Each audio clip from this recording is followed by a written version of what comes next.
Welcome to Politics NY with Sky. Schneps Media is asking each candidate running for New York City office this year 3 questions in 3 minutes to get to know them a little bit. And right now I'm with Joann Ariola. She is a Republican running for New York City Council District 32 in Queens.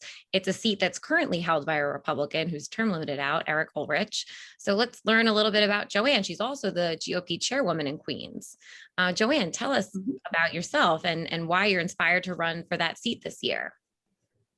So I'm inspired to run for the seat in the 32nd Council District because it is my home district and I have been living and leading here for decades. I've also raised my children here and I continue to raise my children, and now my grandchildren are here in District 32. And I believe that New York City has had so many challenges over the last year, but I think we're at a point where we're ready to push through and really push through the pandemic, look for brighter days ahead, and really bring back, what New York City was and what the borough of Queens was. And I believe we can do that. We can only do that together. So there are a lot of Democrats that will be on the primary ballot in June that are vying for this seat, and then you'll be up against one of them in November. Do you think, from your perspective, do you think this seat will stay a Republican seat, or you think it could become a Democratic area? I think it depends on the candidate themselves. I know that this seat was held by a Democrat for over 34 years and then taken by a Republican, Al Stabile. And then after that, it was held by a Democrat, Joe Adavo. And then after that, a Republican, who was Eric Ulrich. But what I will tell you, what the common thread with all those representatives for this district was, is that they were all moderate. They were common sense.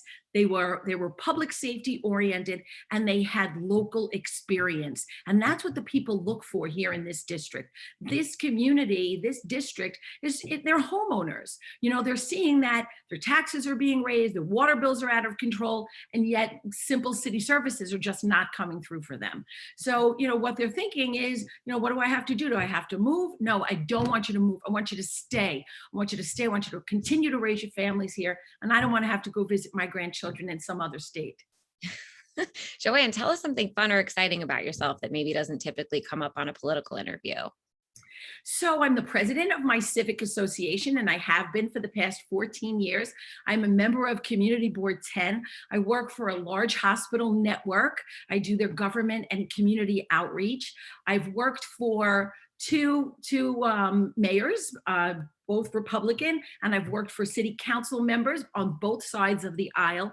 And something fun about me is that, I love to dance and I love to sing, and I'm not able to sing. So, but I do it anyway. Well, it was really nice to get to know you, Joann, on Schneps Media's 3 questions in 3 minutes. Good luck to you. I appreciate it. Thank you so much. Yeah, of course. Thanks for being part of Politics NY with Sky.